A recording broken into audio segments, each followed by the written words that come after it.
Self-love is a journey within that leads to embracing the most important person in your life, you. Of course, this path is not without its challenges, but you are worth it. Self-love means making yourself a priority. It's setting boundaries, learning how to say no, self-care, as well as calling yourself out when you're the one who's in the wrong. Now, it isn't all bubble baths and pedicures. Self-love is also hard work. You will need to become more comfortable embracing your traumas and the unloved parts of yourself. Understand that those parts need love too. Let me explain. When we shun certain parts of ourselves or shove down our emotions, not only are we invalidating our experience, but we're telling our brain that we must hide and reinforcing that we need to adhere to what is socially acceptable. To love yourself fully is to allow yourself to feel your emotions fully. It's being able to forgive yourself for the person you were when you were in survival mode, and also being completely honest about where you are as a person and where you want to be. So let yourself cry. Let yourself feel those emotions, but pay attention to the thoughts that come up when you do. When that negative voice comes up for commentary, this is the perfect opportunity to put your hand on your heart and let yourself know that it's gonna be okay.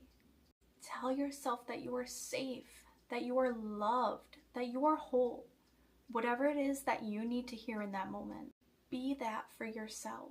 Pretend one of your closest friends came to you with the emotions that you are feeling. How would you validate them? What would you tell them? Keep in mind though that this isn't all about validation. Sometimes we might react out of trauma, and just like we would tell our good friend if they were out of line, we need to be doing the same thing for ourselves, but in a compassionate way. A way that acknowledges where it came from, but also prompts for changed behavior. Because in your most vulnerable moments, it's so crucial to be there for yourself in a compassionate way. When we continually do this, we rewire our brain, soothe our nervous system, and cultivate genuine self-love. On the other hand, sometimes we will be faced with setting boundaries with others. Whether it's family, a friend, or a significant other, we need to stand up for ourselves and set real consequences for when someone continually disrespects us. Society and trauma tells us to sweep it under the rug, but healing tells us to acknowledge these uncomfortable truths and start having difficult conversations. Taking back your power is a major step in self-love, and to do that, we have to move out of victim mode.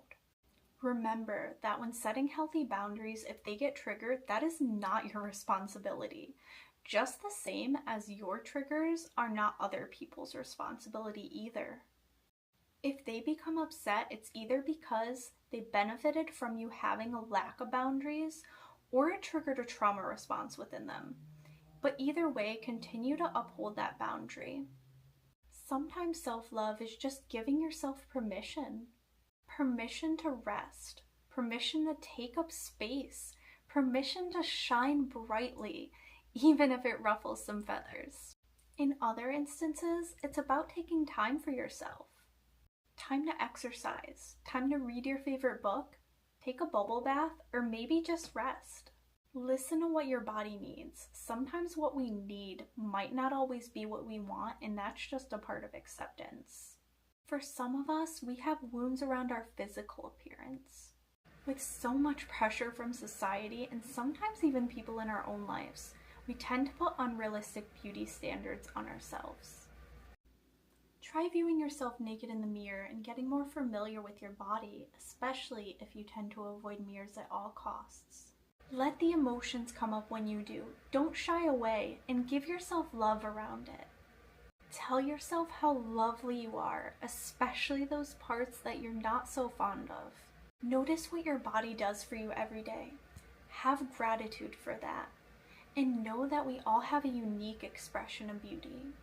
Another thing that can help is wearing the clothes that we want to wear, but feel like we can't. Do it because you feel good in it and for no other reason. You don't see yourself the way others do. How beautiful your smile is, or the way you light up the room when you walk in.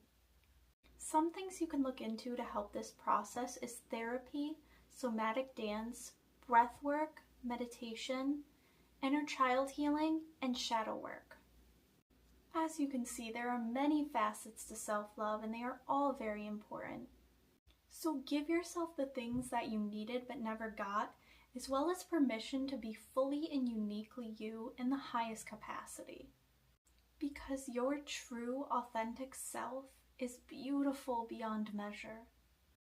I am wishing you all so much love on this journey. It may not be an easy one, but you are one of the most important things you will work on in this life.